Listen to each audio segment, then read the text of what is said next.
Thank you, Chairman Hunt, Commissioner Keller, and Commission members for the opportunity to testify this afternoon. My name is Brent Wallace, and I serve as the Chancellor of North Central Texas College, and I'm always proud to represent the Lions of NCTC. But today I'm here as a member of the Executive Committee on behalf of the 48 members of the Texas Association of Community Colleges, otherwise known as TACC. I serve as Treasurer Secretary of TACC's Executive Committee, and our chairman, Dr. William Serrata, who would have testified today and who has testified before the commission in June, unfortunately, is unable to be here today because of a long-standing commitment on behalf of his institution, El Paso Community College, but he sends his best. First, I'd like to thank you for the many, many hours of dedicated public service that each of you as members of the commission have contributed since your first meeting last November. We especially appreciate the time you've spent listening, learning, and now putting forth thoughtful and in many ways historic draft recommendations. These recommendations promise to fundamentally reform our community college finance system and ultimately to help Texans achieve their potential, their full potential, while uplifting the entire state. As each of you undoubtedly know, the Texas public community colleges play a critical role in providing students of all backgrounds with access to high-quality, affordable academic programs, workforce education training, and continuing education opportunities. As a reminder, Texas public community colleges proudly serve 43% of the total enrollment of Texas higher education, 68% of freshmen and sophomores in higher ed, 93% of all career and technical education enrollment, and 92% of all dual credit. Our community colleges across the state reach a diverse and largely underserved student population. For example, we confer 44% of all Texas post-secondary credentials awarded to students who are economically disadvantaged. Needless to say, we are proud of the role and play in helping Texas across the state to achieve their post-secondary goals and obtain affordable, high-quality degree or credential that leads to career advancement and success. The Texas Community College Association, TACC, is encouraged by the draft recommendations released early this week by the Commission.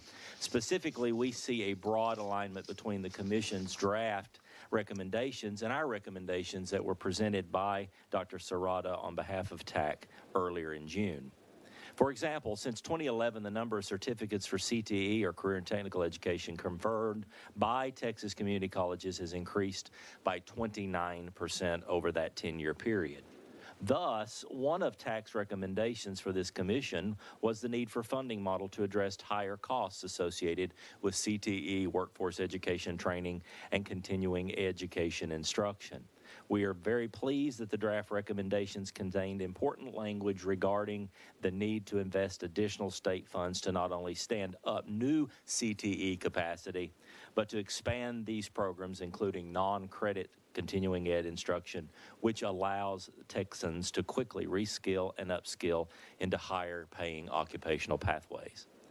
Similarly, we're glad that the Texas Association of Community College recommendation for the predictable funding structure that provides for new annual dollars for growth has been embraced by the Commission in its draft, calling for a new funding structure with fixed dollars for outcomes, complete with a settle-up period. We believe that moving from an allocation model to a funding formula that is dynamic and driven by outcomes will give our colleges the assurance they need to make much-needed investments to further our academic workforce and continuing ed course offerings. I want to be clear that the TACC member institutions are equally encouraged by the language that would change the local allocation funding structure to an outcomes model. Based upon increased transfer to four-year institutions, credentials of value, and credentials awarded in high-demand fields, we are confident that we can, and in fact, we are already delivering on these results. You'll recall those statistics that I referenced earlier. We do, however, urge further consideration of adding an additional outcome metric that would recognize the importance of dual credit tied to those career pathways. We welcome a funding structure that has the potential to lift all of our community colleges across the state rather than have colleges compete against each other for static sum of that state funding. We're also very encouraged by the draft recommendation acknowledge the critical need for new state funding for community college formulas, expanding capacity, and student financial aid. As Commissioner Keller stated last Friday in his testimony before the House Appropriations Committee, current funding for the TEOG, Texas Education Opportunity Grant, allows at best only 28% of eligible students to be served. We support Commissioner Keller's recommendation and this commission for its draft recommendations to significantly increase TOG funding to reach at least 70% of eligible students. Of course, since you are each aware of the variety of community colleges in our state and the unique opportunity and important role each of those institutions play in their locality and region, it will not come as a surprise that we do have concerns regarding some of the recommendations. For example, TACC had recommended that the funding model should encourage and support shared services and institutional collaboration with the opt-in approach.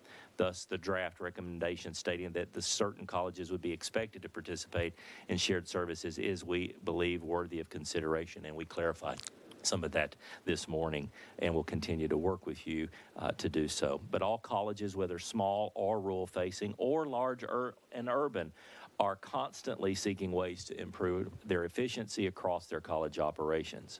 We support the work being done by the coordinating board to explore areas where the agency can serve as a hub over a range of options for shared services, and TACC member institutions would be happy to participate in this collaborative process depending on the needs and situations of each of their institutions.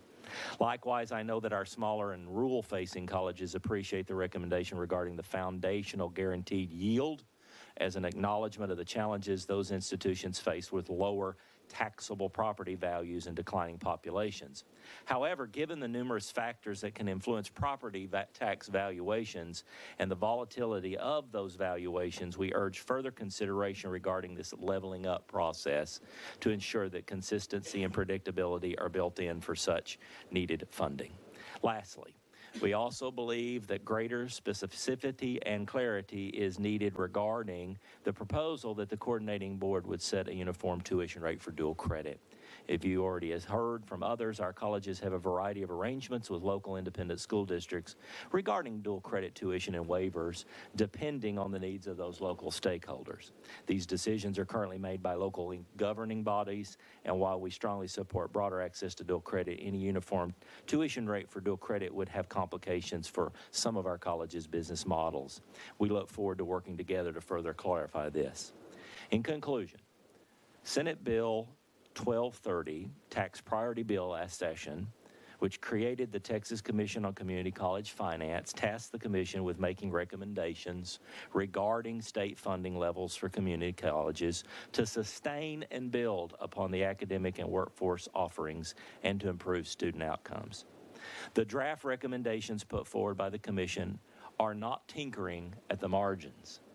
This commission has provided a blueprint for bold, ambitious, and potentially transformational change to the funding structure of our public community colleges, which better aligns funding with the state's long-term higher education goals of building a talent-strong Texas.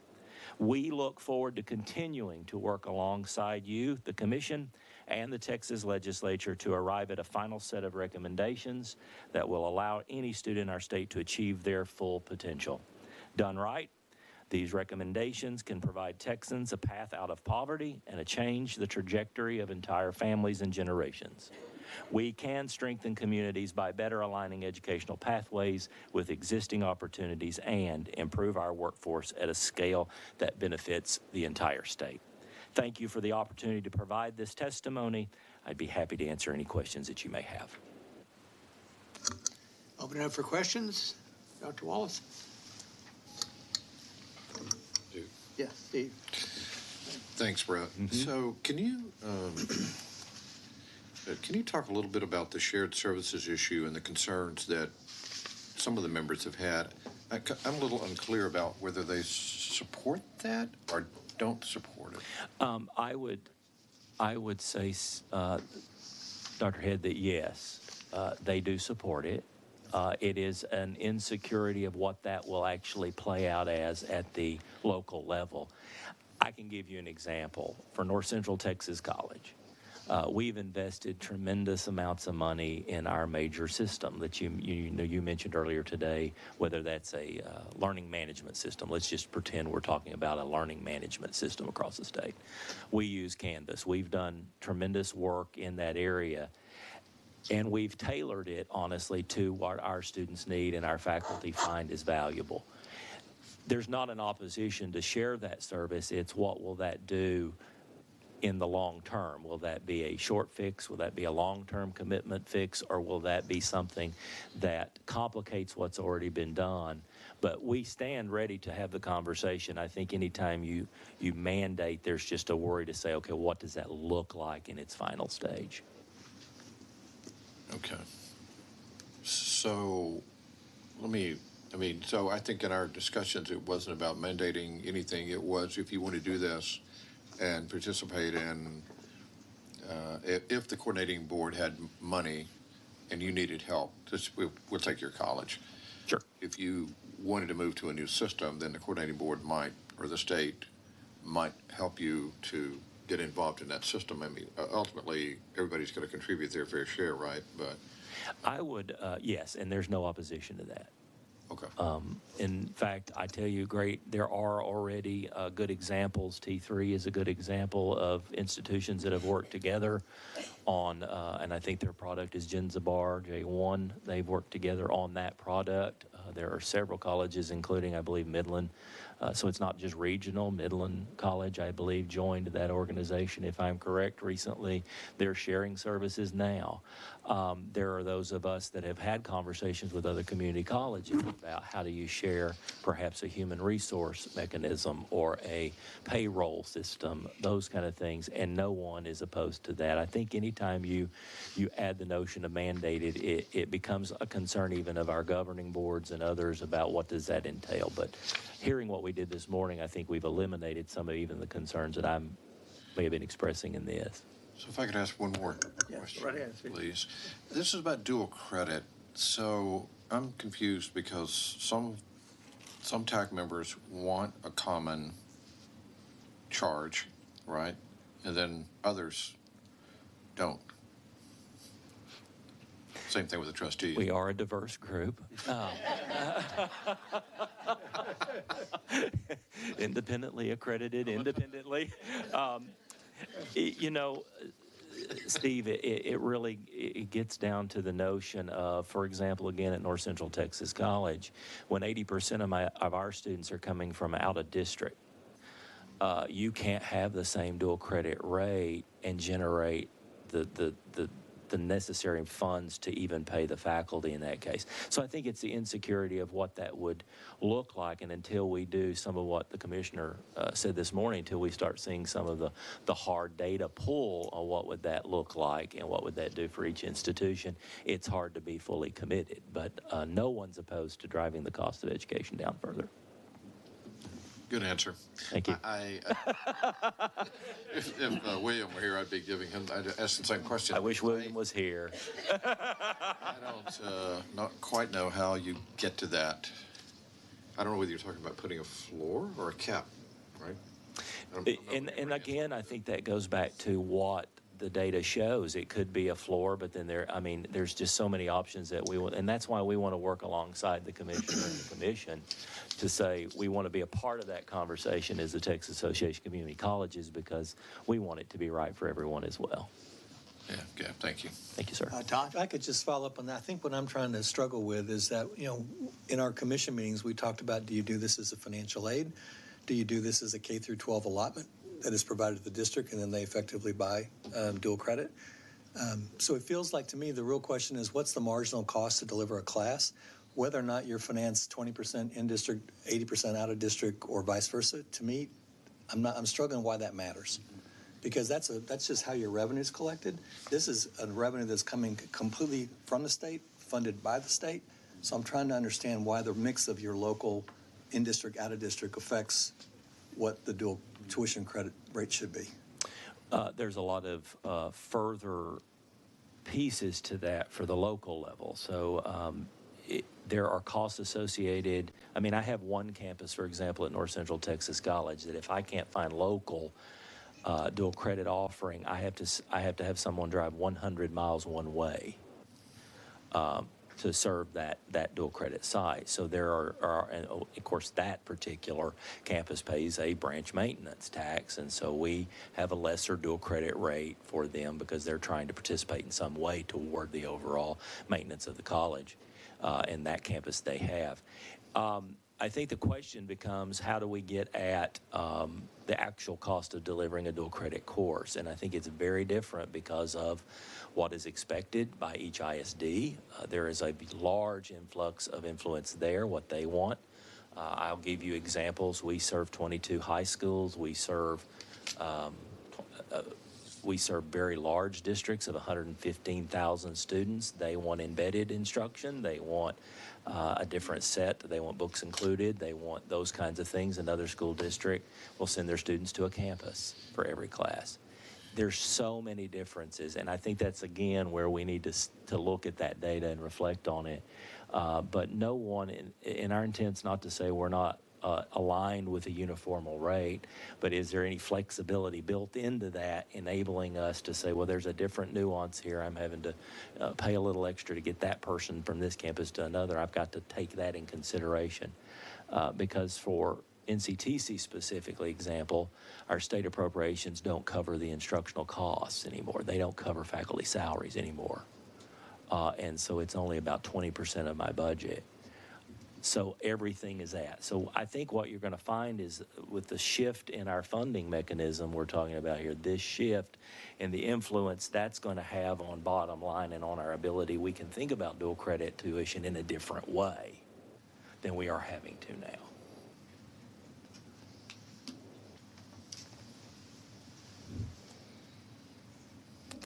So Brent, what I'm hearing is you need more clarification and you need more understanding. Yes, we do. And that's what you heard today. And as far as the shared services, it doesn't say mandated. It says would be expected, but you want to understand what that means. Yes, correct. From that standpoint. The association is concerned about the term that, you know, we always thought opt-in was going to be the approach, and we're still very open to that. Okay. It's just, what does that look like? What is that going to tease out in the actual final recommendations? Okay. Thank you. Yes, ma'am. Yes. Yeah, just real quick, there's a lot of issues still on the dual credit. It's not baked yet, apparently. But as far as people's concerned about the sharing and collaborating from a state perspective, excuse me, I think we all understand that partnerships are formed by their own accord. It'd be a whole lot better than a partnership that's forced on them. So from our perspective, we're not going to force partnerships, but I think we should certainly incentivize and encourage, particularly in our smaller institutions, that they look for other places other than building their own, starting from scratch. If there's other ways they can more efficiently bring those services to their students. And if we can incentivize that or just encourage it, that we do those kind of work. They can work like we talked about at Tech State Technical College. If you're in a rural area, there's somebody who already has a lot of expertise, might be able to work with you and join forces to bring that by splitting the cost and make it more affordable to have those opportunities in those areas. So I think we saw some evidence of that, Senator Taylor, in the True Initiative.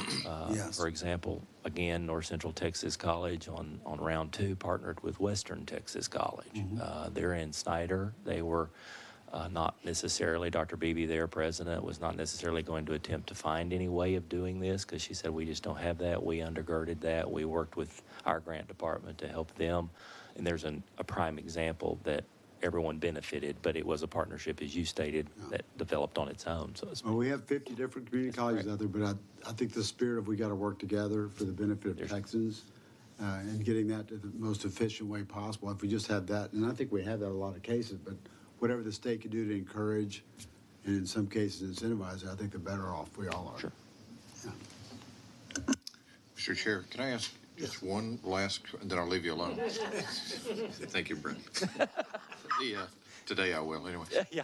So, are you sensing that there's an interest in online dual credit? Are you seeing that pattern? And the reason I'm asking is because I think there's some real opportunities for sharing there. I can speak to institutions I'm aware of. The growing trend online has been skewed a bit because of the COVID pandemic. So once was perhaps a trajectory toward more online dual credit, we NCTC are seeing a move back to face-to-face desire because there's accreditation standards around it. For example, I can't open up just one lab and say all the dual credit students try to do that. If you have a high school teacher who is attempting to monitor that dual credit, you can't if there's, and so I think where online exists, there can be absolutely some conversations about how do we do those things effectively. Yeah, I do think we need to talk, looking at the commissioner, talk to SACs about this. That's true. Because there are opportunities where students that living in some areas, in smaller rural areas, could take online with some kind of arrangement where you're really paying a much lower price. I mean, a number of us do waive out-of-district fees, which if there was a shared services agreement of some kind, then we wouldn't, I mean, as long as we're not out any money, a lot of us don't care, right? We just don't want to lose money. So, but that's probably a SAC discussion if your student ended up taking 15 hours from some other place. So, okay. And the delivery method is the big piece for the accreditation bodies. Yeah, okay. Okay. Thank you, Dr. Wallace. Thank you. Appreciate it. I'd like to call